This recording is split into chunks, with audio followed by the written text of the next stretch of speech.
À 4 heures du matin, le 16 août 2025, près des Canaries, 57 camions remplis d'armes sont interceptés. Dissimulés sous des sacs d'aide humanitaire, ces cargaisons contiennent des AK-47, des missiles et bien plus encore. Mais pourquoi ces armes sont-elles ici, maintenant ? Pourquoi cette saisie devient-elle un tournant pour le Burkina Faso ? Ibrahim Traoré, président du pays, décide de révéler l'ampleur de ce complot transnational menaçant non seulement son pays, mais aussi toute la région. Que se cache-t-il derrière cette opération ? Et quelles conséquences pour le futur du Burkina Faso ? Ce que l'on pensait être une saisie ordinaire d'armes est bien plus qu'une simple opération de sécurité. Les révélations d'Ibrahim Traoré, après l'interception de ces 57 camions, dévoilent un réseau complexe et mondial. Ces armes, dissimulées sous des sacs d'aide humanitaire, étaient destinées à déstabiliser le Burkina Faso et la région du Sahel. Le président, dans un geste audacieux, décide de tout exposer au grand jour, confrontant le monde à la vérité cachée derrière les frontières du pays. Pour le Burkina Faso, il ne s'agit pas simplement de neutraliser une menace militaire. Il s'agit de remettre en question un système de pouvoir global, de lever le voile sur des complicités internationales et de montrer au monde que le pays est capable de se défendre seul. La mise en lumière de ce complot pourrait bouleverser les relations diplomatiques et économiques avec des répercussions à l'échelle régionale. Mais à quel prix cette vérité sera-t-elle révélée ? À la découverte des 57 camions, le Burkina Faso entre dans une nouvelle ère de transparence et de confrontation avec une réalité cachée. Ce n'est pas une simple saisie, mais le premier acte d'une guerre invisible dont les ramifications s'étendent bien au-delà de ses frontières. Les 25 000 AK-47, 10 000 M16, les missiles et 50 tonnes d'explosifs ne sont qu'une fraction d'un réseau de contrebande d'armes qui alimente des conflits dans toute la région du Sahel. Cette découverte aurait pu passer inaperçue, mais sous l'impulsion de Traoré, le pays se retrouve plongé dans une enquête qui met à jour un complot global dont les ramifications remontent au sommet de la politique internationale. Les premières révélations sont saisissantes. Des numéros de série partielle retrouvés sur les armes ont permis de retracer une partie de leur parcours, de la Libye au Yémen, en passant par des usines en Europe de l'Est. L'estimation de la valeur de cette cargaison dépasse les 700 millions de dollars. Des armes, mais aussi des fonds et des réseaux de complicités internationales étaient prêts à déstabiliser non seulement le Burkina Faso, mais aussi ses voisins du Mali, du Niger et au-delà. Le président Traoré, sous pression, décide d'aller encore plus loin. Il convoque les autorités nationales et internationales pour partager publiquement les premières preuves de cette manœuvre. Pour comprendre l'ampleur de cette découverte, il faut savoir que, au-delà des simples armes, c'est l'intégrité du Burkina Faso en tant qu'État souverain qui est en jeu. Traoré sait que s'il laisse passer ce moment, il ne s'agit pas seulement d'une défaite politique, mais d'une invitation à l'ingérence continue. En révélant ces informations, il se place à la tête d'une bataille bien plus vaste, celle du contrôle de son pays et de la souveraineté face aux puissances étrangères. Au cœur de cette opération, un homme incarne la vigilance silencieuse, le capitaine Moussa Kaboré. C'est lui qui, lors d'une patrouille nocturne près des Canaries, a repéré le convoi suspect. Sans son instinct, l'opération menée par Ibrahim Traoré n'aurait peut-être jamais eu lieu. Ce détail, apparemment anodin, devient le point de départ d'une enquête de grande envergure, un tournant décisif dans la lutte pour la souveraineté du Burkina Faso. Kaboré, avec son équipe, avait passé des semaines sur le terrain, surveillant les frontières et signalant toute activité inhabituelle. Ce n'était pas seulement un soldat, mais un observateur minutieux de la situation politique du pays, un témoin de la fragilité des structures de sécurité. Lorsque le convoi a été intercepté, il ne s'agissait pas simplement d'une mission de routine. Kaboré savait que ce qu'il avait découvert dépassait les frontières de la simple contrebande. Il avait mis le doigt sur un plan plus vaste, un réseau qui tentait de déstabiliser non seulement son pays, mais l'ensemble de la région. Son rôle n'est pas passé inaperçu. Dès la découverte, les services de renseignement ont redoublé d'efforts, mais c'est grâce à son dévouement et à sa vigilance que l'ampleur de la menace a pu être mesurée. L'intervention rapide de Kaboré a permis à Ibrahim Traoré de prendre des décisions cruciales et d'organiser l'opération de grande envergure qui suivra. Ce moment, où le destin du Burkina Faso semble se jouer sur un simple acte de courage, marque le début d'un tournant. Il montre au peuple que même les plus petites actions peuvent mener à de grandes victoires.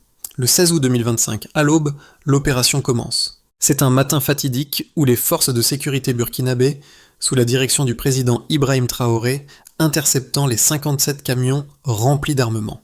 Cette saisie, qui semblait être une victoire de plus pour la lutte contre la contrebande d'armes, va vite se transformer en un révélateur d'un complot bien plus complexe et vaste. À l'origine de cette saisie se trouve une information anonyme qui mène à une patrouille de routine près des Canaris. Le capitaine Moussa Kaboré, en charge de la surveillance des routes frontalières, remarque un convoi dont le comportement étrange suscite des doutes. Dès lors, l'intervention est immédiate. Les autorités, alertées par Kaboré, mobilisent une équipe d'intervention. En fouillant les camions, ils découvrent non seulement des AK-47, mais aussi des missiles, des grenades et des explosifs en grande quantité cachés sous des sacs d'aide humanitaire. Les autorités, conscientes de l'ampleur de la découverte, immédiatement lancent une enquête pour retracer l'origine de ces armes. Au même moment, Ibrahim Traoré convoque une réunion d'urgence avec les ministres et les généraux de l'armée pour déterminer la marche à suivre. En parallèle, une analyse minutieuse des numéros de série retrouvés sur les armes révèle des liens avec des régions de conflit à travers le monde, Libye, Yémen et des usines d'armement en Europe de l'Est. La valeur estimée des armes saisies atteint les 700 millions de dollars, et le président Traoré comprend rapidement qu'il ne s'agit pas seulement d'un trafic local, mais d'une tentative coordonnée de déstabilisation à l'échelle mondiale. Le deuxième jour après la saisie, les autorités annoncent une série de perquisitions simultanées dans la capitale Ouagadougou, visant des entrepôts suspectés de stocker d'autres armes. En moins de 4 heures, les forces de sécurité découvrent 17 autres caches d'armes et de matériel militaire. Ces découvertes renforcent l'idée que des acteurs internes, en collaboration avec des réseaux internationaux, tentaient de mener une attaque organisée contre l'État burkinabé. Les indices pointent aussi vers un complot visant à provoquer une instabilité généralisée dans la région du Sahel, en particulier au Mali et au Niger. Les semaines suivantes sont marquées par une série de révélations fracassantes. Les documents saisis lors des perquisitions contiennent des informations sur des transactions financières suspectes impliquant des comptes bancaires à l'échelle mondiale. Les autorités découvrent qu'une partie de l'argent destiné à financer cette opération a été transférée à travers des sociétés écrans, à partir de fonds provenant du Golfe, de Suisse et d'Afrique de l'Ouest. Un premier suspect, un homme d'affaires lié à d'anciens cercles politiques, fait des aveux sous pression, révélant qu'il faisait partie d'un groupe de comploteurs visant à renverser le gouvernement de Traoré et à imposer un nouveau régime pro-occidental. Ce groupe, désigné sous le nom de Opération Démocratie Restaurée, aurait utilisé ses armes pour orchestrer une série d'attaques sur des sites stratégiques du pays, avec l'objectif de créer un climat de terreur justifiant un coup d'État. Face à l'ampleur des révélations, Ibrahim Traoré décide de prendre une mesure sans précédent. Il expose publiquement les preuves de cette conspiration. Le 20 août, une conférence de presse est organisée où il révèle en détail les découvertes des enquêteurs. Le monde entier prend connaissance de l'ampleur de la menace à laquelle le Burkina Faso faisait face, et les partenaires internationaux commencent à reconnaître le courage et la transparence du gouvernement. Cependant, les critiques ne tardent pas à arriver, certains observateurs étrangers suggérant que Traoré pourrait exploiter cette situation pour renforcer son pouvoir personnel et détourner l'attention des difficultés internes du pays. La presse, cependant, se fait rapidement l'écho de l'unité retrouvée au sein du peuple burkinabé. L'exposition publique des preuves devient un symbole fort de la souveraineté retrouvée du pays. Des manifestations de soutien à Ibrahim Traoré fleurissent dans les rues de Ouagadougou. La nation semble soudainement se découvrir un nouveau sens de l'identité et de la fierté nationale. Le président n'a pas seulement évité une crise militaire imminente, il a aussi réussi à galvaniser la population autour de la défense de son intégrité et de sa souveraineté. L'ampleur de la saisie des armes n'est pas seulement une victoire militaire, mais un tournant dans la compréhension du danger qui planait sur le Burkina Faso. Les chiffres sont glaçants et ils témoignent de la magnitude de la menace déjouée par le gouvernement d'Ibrahim Traoré.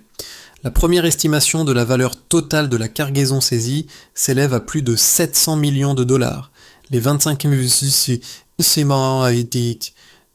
fusils d'assaut AK-47, 10 000 M16, 13 millions de cartouches, 70 000 grenades à main, 2500 lance-roquettes et 400 missiles antiaériens représentent un arsenal capable d'équiper une armée entière. À cela s'ajoutent plus de 50 tonnes d'explosifs, une quantité suffisante pour détruire des infrastructures clés dans plusieurs régions du pays. Ces chiffres révèlent non seulement l'ampleur du trafic, mais aussi la sophistication d'un réseau de contrebande d'armes qui allait au-delà des frontières nationales. Les enquêteurs, aidés par des experts en balistique, ont pu retracer une partie de l'origine des armes grâce aux numéros de série partiellement effacés sur certains fusils et munitions. La méthode de traçabilité a permis de faire le lien avec des stocks d'armement provenant de pays en conflit tels que la Libye et le Yémen. Ces armes étaient réutilisées et recyclées, acheminées à travers des routes transnationales destinées à alimenter des groupes armés dans toute la région du Sahel. L'équipe de Traoré, utilisant des technologies avancées de reconnaissance et d'analyse, a pu obtenir des informations détaillées sur les expéditions d'armement. Une étude minutieuse des transactions financières effectuées entre des sociétés écrans et des comptes bancaires basés en Afrique de l'Ouest, en Europe et au Moyen-Orient a permis de comprendre l'ampleur du réseau. Des fonds, d'un montant total avoisinant les 200 millions de dollars, avaient été transférés entre ces entités, contribuant à financer le transport, le stockage et la distribution des armes à travers la région. Les documents saisis lors des perquisitions ont permis d'identifier des personnalités influentes liées à ces transactions, y compris des anciens ministres et des diplomates. Ces preuves ont permis d'établir que le complot ne se limitait pas à une simple contrebande, mais qu'il s'agissait d'une tentative de déstabilisation organisée à l'échelle régionale. En croisant les informations recueillies par les services de renseignement burkinabés et les données issues de la coopération internationale, les enquêteurs ont pu établir un lien direct entre ce réseau et des acteurs extérieurs, en particulier des puissances économiques cherchant à maintenir une influence sur les ressources naturelles et politiques du Sahel. Les révélations suivantes se sont avérées encore plus choquantes. Les experts militaires ont estimé que si ces armes étaient parvenues à leur destination finale, elles auraient permis de mener des attaques coordonnées dans plusieurs villes majeures du Burkina Faso, entraînant un nombre de victimes considérable et plongeant le pays dans une guerre civile. Le plan, baptisé Opération Démocratie Restaurée, devait justifier un coup d'État, selon les informations obtenues lors des interrogatoires des suspects. Au-delà de la simple découverte des armes, ce sont ces chiffres et ces preuves documentaires qui ont convaincu le monde entier de l'existence d'un complot international visant à perturber la stabilité du Burkina Faso. Chaque arme, chaque transaction bancaire et chaque document saisi racontait une histoire plus vaste, celle d'un réseau interconnecté d'acteurs cherchant à infiltrer et à déstabiliser le pays. La transparence avec laquelle Ibrahim Traoré a rendu publiques ces informations a mis en lumière l'ampleur du danger, mais aussi la capacité du Burkina Faso à se défendre face à des puissances bien plus grandes. L'ampleur du complot déjoué par le président Ibrahim Traoré a généré des réactions contrastées, tant au niveau national qu'international. D'un côté, certains analystes ont salué la transparence et la fermeté du gouvernement burkinabé. Ils ont vu dans cette action un exemple de souveraineté et de résistance face à des influences extérieures. Traoré, en exposant publiquement les preuves, a pris un risque politique considérable. En dénonçant un réseau international de contrebande d'armement, il a non seulement prouvé sa capacité à protéger son pays, mais a également lancé un message fort. Le Burkina Faso n'acceptera plus d'ingérence étrangère. De l'autre côté, une partie de la communauté internationale a émis des doutes sur la manière dont cette affaire a été présentée. Certains observateurs ont accusé Traoré d'utiliser cette saisie pour justifier un renforcement autoritaire de son pouvoir. Le timing de la révélation des armes, combiné à la mise en scène de la conférence de presse, a fait naître des soupçons. L'argument selon lequel cette situation pourrait avoir été utilisée comme un levier pour détourner l'attention des problèmes internes du pays a rapidement pris de l'ampleur. Des critiques venues de certains pays européens ont souligné que la dénonciation d'un complot international pourrait aussi servir à étouffer les tensions économiques croissantes et la gestion de la crise sociale au Burkina Faso. Cependant, ces critiques ont été rapidement balayées par les preuves irréfutables qui ont suivi. Le soutien populaire à Ibrahim Traoré a renforcé la position du gouvernement. Les citoyens burkinabés, voyant les preuves exposées devant eux, ont compris que ce n'était pas simplement un jeu politique. La population, en grande majorité, a salué l'action de leur président. Pour eux, cette opération n'était pas seulement une question de sécurité nationale, mais aussi de dignité. Traoré, en exposant au grand jour ses preuves, a renforcé son image de leader engagé, capable de défendre son pays contre des forces externes qui cherchent à le diviser. Les répercussions régionales ont également été significatives, tandis que certains pays voisins, comme le Mali et le Niger, ont félicité l'action de Traoré, d'autres ont commencé à réévaluer leur propre vulnérabilité face au réseau de contrebande d'armement. Certains ont pris des mesures similaires pour renforcer leur contrôle aux frontières et leur système de renseignement. Cette dynamique a contribué à renforcer la coopération régionale avec de nouveaux accords de sécurité qui se sont mis en place pour contrer cette menace transnationale. Dans ce contexte, l'argument en faveur de la légitimité de l'action de Traoré se renforce. Certes, la situation a été utilisée pour rallier la population et solidifier le pouvoir, mais les données et les preuves recueillies ont montré une volonté réelle de protéger l'intégrité du pays. Le président Traoré a non seulement évité un coup d'État, mais il a également ouvert une nouvelle ère de transparence et de solidarité régionale. La situation prend un tournant décisif lorsque Ibrahim Traoré décide de faire une nouvelle annonce publique. Alors que le monde digère encore les premières révélations sur le réseau de contrebande d'armes, le président du Burkina Faso révèle des informations plus sensibles. Ce qu'il expose va au-delà des armes saisies. Des plans détaillés de déstabilisation sont désormais connus de tous. Parmi les documents récupérés, une liste de noms apparaît, celle d'un gouvernement de remplacement prêt à prendre le pouvoir en cas de réussite de l'opération. Ce ne sont plus seulement des conspirateurs isolés, mais un véritable complot international soutenu par des acteurs extérieurs puissants.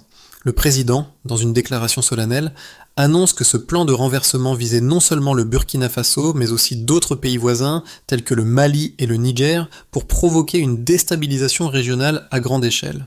Il précise que cette tentative de coup d'État aurait été financée par des réseaux étrangers, principalement en Afrique de l'Ouest, avec des soutiens logistiques provenant de l'extérieur du continent. Cette révélation choque le monde. Le Burkina Faso, autrefois perçu comme un acteur secondaire, devient un centre stratégique dans la lutte pour la stabilité du Sahel. La révélation du complot contre le Burkina Faso n'a pas seulement bouleversé la politique intérieure du pays, elle a également eu des répercussions profondes sur la scène régionale et internationale. Dès la conférence de presse de Traoré, un vent de changement a soufflé à travers le Sahel, affectant non seulement les relations diplomatiques, mais aussi la manière dont les pays voisins perçoivent leur propre sécurité. Sur le plan interne, la saisie des armes et la divulgation des documents ont renforcé la position d'Ibrahim Traoré, mais ont aussi exposé la fragilité du système de sécurité burkinabé. L'armée, bien qu'ayant pris des mesures pour contrer la menace immédiate, a dû faire face à des critiques sur sa vigilance passée et sur les failles dans le système de renseignement. Cette opération a mis en lumière l'importance d'une réforme en profondeur des forces de défense et de sécurité. Dès lors, Traoré a lancé une série de réformes visant à moderniser l'armée, à renforcer la coopération avec les pays voisins et à accroître la surveillance des frontières. L'objectif était clair, éviter que le Burkina Faso ne devienne un terrain de jeu pour des réseaux de déstabilisation. En parallèle, les conséquences économiques ont été immédiates. Le marché burkinabé a connu une réaction mitigée. Une chute temporaire de la monnaie locale a été enregistrée en raison de la méfiance des investisseurs étrangers, mais la situation a été rapidement compensée par l'arrivée de nouveaux partenaires. Des nations comme la Russie, la Chine et la Turquie ont proposé une aide technique et des contrats de coopération pour moderniser les infrastructures sécuritaires et relancer les industries locales. Le gouvernement burkinabé a vu dans cette situation une opportunité de diversification des partenariats économiques, loin des anciennes relations de dépendance avec les puissances occidentales. D'un point de vue diplomatique, la saisie des armes a secoué les alliances régionales. L'Union africaine a salué la réactivité du Burkina Faso et a proposé une assistance pour renforcer la sécurité dans le Sahel. Les pays voisins, comme le Mali, le Niger et la Guinée, ont commencé à adopter des mesures similaires pour sécuriser leurs frontières et démanteler les réseaux de contrebande d'armement. L'influence régionale du Burkina Faso s'est ainsi considérablement accrue et le pays a pris une place centrale dans les discussions sur la coopération en matière de sécurité en Afrique de l'Ouest. Cependant, cette affaire a également révélé les fractures au sein de la communauté internationale. Certains pays occidentaux ont exprimé des préoccupations concernant l'utilisation des armes saisies comme un moyen de renforcer l'autorité politique de Traoré. Ces critiques ont trouvé un écho dans certains cercles médiatiques, mais les preuves tangibles de l'ingérence étrangère ont rapidement neutralisé les arguments de ceux qui accusaient Traoré de manipuler la situation à des fins personnelles. Les résultats des enquêtes et les rapports d'organisations internationales, comme Interpol, ont validé l'ampleur du complot et le rôle central du Burkina Faso dans la lutte contre les forces de déstabilisation du Sahel.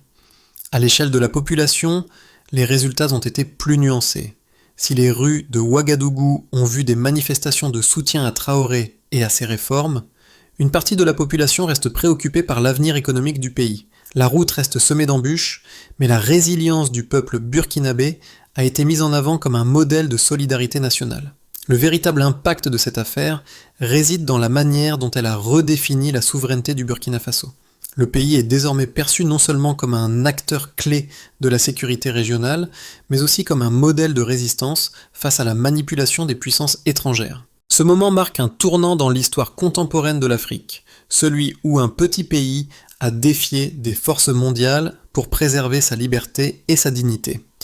À la suite de la saisie des armes et des révélations d'Ibrahim Traoré, 3 scénarios se dessinent pour le Burkina Faso dans les 6 à 12 prochains mois. Ces scénarios, bien que conditionnés par l'évolution de la situation politique et économique interne, peuvent également être influencés par la dynamique géopolitique régionale. Dans ce scénario, le Burkina Faso parvient à maintenir sa position stratégique dans la région. Les réformes de sécurité menées par Traoré portant leurs fruits, l'armée est modernisée et les forces de sécurité deviennent plus efficaces dans la lutte contre les réseaux criminels et terroristes. Le pays renforce sa coopération avec ses voisins comme le Mali et le Niger et ensemble, ils créent une zone de sécurité plus stable. À l'échelle interne, les réformes économiques commencent à porter leurs fruits. Bien que la croissance soit modérée, les investissements étrangers en provenance de pays comme la Russie et la Chine compense la perte de partenariats traditionnels. Le Burkina Faso, tout en restant vigilant face aux tentatives de déstabilisation, réussit à préserver une certaine stabilité politique et économique. Ce scénario repose sur la capacité du Burkina Faso à tirer parti de cette crise pour se transformer. Sous la direction de Traoré, les ressources provenant de la vente du métal fondu issu des armes saisies sont réinvesties dans des projets d'infrastructures nationales, notamment dans l'éducation et la santé. Ce geste symbolique de transformation des armes en instruments de vie devient un modèle de souveraineté créative. L'investissement dans des projets locaux permet une réindustrialisation du pays, créant ainsi des emplois et renforçant l'indépendance économique. Le Burkina Faso devient un exemple pour d'autres nations de la région, prouvant qu'il est possible de surmonter la crise en réinventant son modèle de développement sans dépendre des grandes puissances occidentales. Cette dynamique renforce le leadership de Traoré sur la scène africaine et stimule une coopération accrue avec d'autres pays du Sahel, consolidant le bloc africain face aux ingérences étrangères. Dans ce scénario, malgré les efforts de Traoré, le Burkina Faso fait face à des défis économiques majeurs. Les sanctions imposées par certaines puissances occidentales, couplées à une inflation croissante et à une dévaluation de la monnaie, créent des tensions internes. Les frustrations populaires liées à la gestion de la crise sociale pourraient déboucher sur des manifestations de grande envergure. Parallèlement, les groupes armés opérant dans la région exploitent les faiblesses des systèmes de défense pour intensifier leurs attaques, menaçant ainsi la stabilité du pays.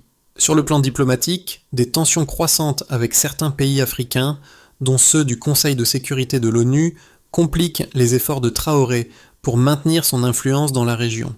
Ce climat de méfiance internationale pourrait affaiblir les bases du pouvoir de Traoré et rendre plus difficile la coopération régionale.